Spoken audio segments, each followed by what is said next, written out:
ಭಗವದ್ಗೀತೆ ಅಧ್ಯಾಯ 8 ಅಕ್ಷರ ಬ್ರಹ್ಮಯೋಗ ಭಗವತ್ ಪ್ರಾಪ್ತಿ ಶ್ಲೋಕ 8 ಪ್ರಯಾಣಕಾಲೇ ಮನಸಾಚಲೇನ ಭಕ್ತ್ಯಾಯುಕ್ತೋ ಯೋಗಬಲೇನ ಚೈವ ಭ್ರುವೋರ್ಮಧ್ಯೆ ಪ್ರಾಣಮಾವೇಶ್ಯ ಸಮ್ಯಕ್ ಸತಂ ಪರಂ ಪುರುಷಮುಪೈತಿ ದಿವ್ಯಂ. ಅನುವಾದ: ಮರಣಕಾಲದಲ್ಲಿ ತನ್ನ ಪ್ರಾಣವಾಯುವನ್ನು ಹುಬ್ಬುಗಳ ನಡುವೆ ನಿಲ್ಲಿಸಿ ಯೋಗಾಶಕ್ತಿಯಿಂದ ನಿಶ್ಚಲ ಮನಸ್ಸಿನಿಂದ ಪೂರ್ಣ ಭಕ್ತಿಯಲ್ಲಿ ಪರಮಪ್ರಭುವನ್ನು ಸ್ಮರಿಸುವುದರಲ್ಲಿ ತೊಡಗುವವನು ನಿಶ್ಚಯವಾಗಿಯೂ ದೇವೋತ್ತಮ ಪರಮಪುರುಷನನ್ನು ಹೊಂದುವನು. ಇದರ ಭಾವಾರ್ಥ: ಮರಣಕಾಲದಲ್ಲಿ ಮನಸ್ಸನ್ನು ಭಕ್ತಿಪೂರ್ವಕವಾಗಿ ದೇವೋತ್ತಮ ಪರಮಪುರುಷನಲ್ಲಿ ನಿಲ್ಲಿಸಬೇಕೆಂದು ಈ ಶ್ಲೋಕದಲ್ಲಿ ಸ್ಪಷ್ಟವಾಗಿ ಹೇಳಲಾಗಿದೆ. ಯೋಗ ಸಾಧಕರು ಜೀವಶಕ್ತಿಯನ್ನು ಹುಬ್ಬುಗಳ ಮಧ್ಯದವರೆಗೆ ಏರಿಸಬೇಕೆಂದು ಸೂಚಿಸಲಾಗಿದೆ. 6 ಚಕ್ರಗಳ ಧ್ಯಾನದಲ್ಲಿ ತೊಡಗಿಸುವ ಷಟ್ಚಕ್ರ ಯೋಗವನ್ನು ಇಲ್ಲಿ ಹೇಳಲಾಗಿದೆ. ಪರಿಶುದ್ಧ ಭಕ್ತನು ಇಂತಹ ಯೋಗವನ್ನು ಅಭ್ಯಾಸ ಮಾಡುವುದಿಲ್ಲ, ಆದರೆ ಆತನು ಸದಾ ಕೃಷ್ಣ ಪ್ರಜ್ಞೆಯಲ್ಲಿ ನಿರತನಾಗಿರುವುದರಿಂದ ಮರಣಕಾಲದಲ್ಲಿ ದೇವೋತ್ತಮ ಪರಮ ಪುರುಷನ ಕೃಪೆಯಿಂದ ಅವನನ್ನು ಸ್ಮರಿಸಬಹುದು. ಇದನ್ನು 14ನೇ ಶ್ಲೋಕದಲ್ಲಿ ಹೇಳಲಾಗಿದೆ. ಈ ಶ್ಲೋಕದಲ್ಲಿ ಯೋಗ ಬಲೇನ ಎಂಬ ಶಬ್ದವನ್ನು ವಿಶಿಷ್ಟವಾಗಿ ಬಳಸಿರುವುದು ಅರ್ಥವತ್ತಾದದ್ದು. ಏಕೆಂದರೆ ಷಟ್ಚಕ್ರ ಯೋಗದ ಅಥವಾ ಭಕ್ತಿ ಯೋಗದ ಯೋಗಾಭ್ಯಾಸವಿಲ್ಲದೆ ಮನುಷ್ಯನು ಮರಣಕಾಲದಲ್ಲಿ ಇಂತಹ ದಿವ್ಯ ಸ್ಥಿತಿಗೆ ಏರಲು ಸಾಧ್ಯವಿಲ್ಲ. ಮರಣಕಾಲದಲ್ಲಿ ಮನುಷ್ಯನು ಇದ್ದಕ್ಕಿದ್ದಂತೆ ಪರಮಪ್ರಭುವನ್ನು ಜ್ಞಾಪಿಸಿಕೊಳ್ಳಲು ಸಾಧ್ಯವಿಲ್ಲ. ಮನುಷ್ಯನು ಯಾವುದಾದರೂ ಯೋಗ ಪದ್ಧತಿಯನ್ನು, ಮುಖ್ಯವಾಗಿ ಭಕ್ತಿ ಯೋಗವನ್ನು ಅಭ್ಯಾಸ ಮಾಡಿರಬೇಕು. ಸಾವಿನ ಸಮಯದಲ್ಲಿ ಮನಸ್ಸು ತುಂಬ ಅಶಾಂತದಿಂದ ಇರುವುದರಿಂದ ಮನುಷ್ಯನು ಯೋಗದ ಮೂಲಕ ತನ್ನ ಜೀವಿತ ಕಾಲದಲ್ಲಿಯೇ ಆಧ್ಯಾತ್ಮಿಕತೆಯನ್ನು ಅಭ್ಯಾಸ ಮಾಡಬೇಕು.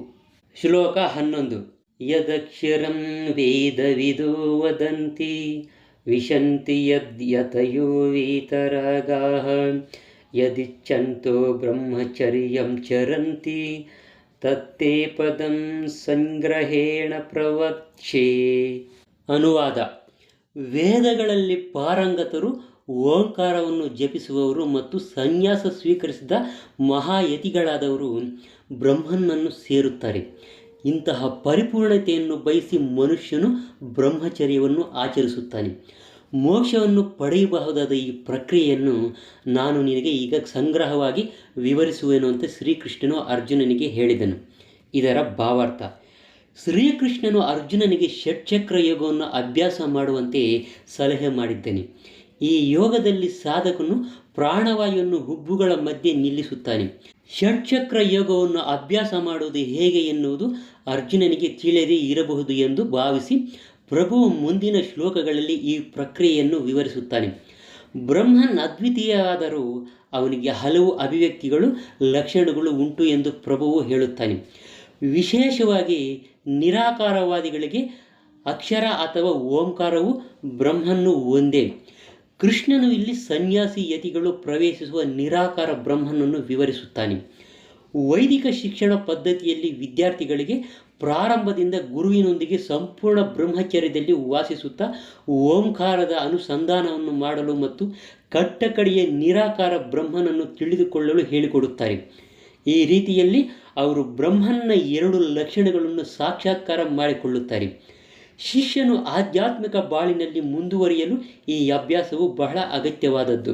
ಆದರೆ ಈಗ ಇಂತಹ ಬ್ರಹ್ಮಚರ್ಯದ ಬದುಕು ತೀರಾ ಅಸಾಧ್ಯವಾಗಿದೆ. ಜಗತ್ತಿನ ಸಾಮಾಜಿಕ ರಚನೆಯು ಎಷ್ಟೊಂದು ಬದಲಾವಣೆ ಹೊಂದಿದೆ ಎಂದರೆ ವಿದ್ಯಾರ್ಥಿ ಜೀವನದ ಪ್ರಾರಂಭದಿಂದ ಬ್ರಹ್ಮಚರ್ಯವನ್ನು ಅಭ್ಯಾಸ ಮಾಡುವ ಸಾಧ್ಯತೆಯೇ ಇಲ್ಲವಾಗಿದೆ.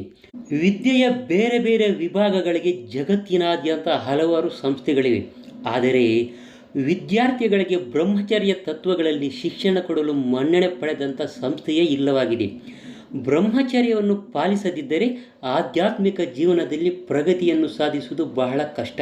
ಆದ್ದರಿಂದ ಕಲಿಯುಗಕ್ಕೆ ಶಾಸ್ತ್ರಗಳು ನೀಡಿರುವ ಆದೇಶಗಳಿಗೆ ಅನುಗುಣವಾಗಿ ಚೈತನ್ಯ ಮಹಾಪ್ರಭುಗಳು ಪರಮೋನ್ನತ ಸಾಕ್ಷಾತ್ಕಾರಕ್ಕೆ ಶ್ರೀಕೃಷ್ಣನ ಪಾವನ ನಾಮವನ್ನು ಹರೇ ಕೃಷ್ಣ ಕೃಷ್ಣ ಕೃಷ್ಣ ಹರೇ ಹರೇ, ಹರೇ ರಾಮ ರಾಮ ರಾಮ ಹರೇ ಹರೇ ಎಂದು ಸಂಕೀರ್ತನ ಮಾಡುವುದನ್ನು ಬಿಟ್ಟು ಬೇರೆ ಮಾರ್ಗವೇ ಇಲ್ಲ ಎಂದು ಹೇಳಿದ್ದಾರೆ.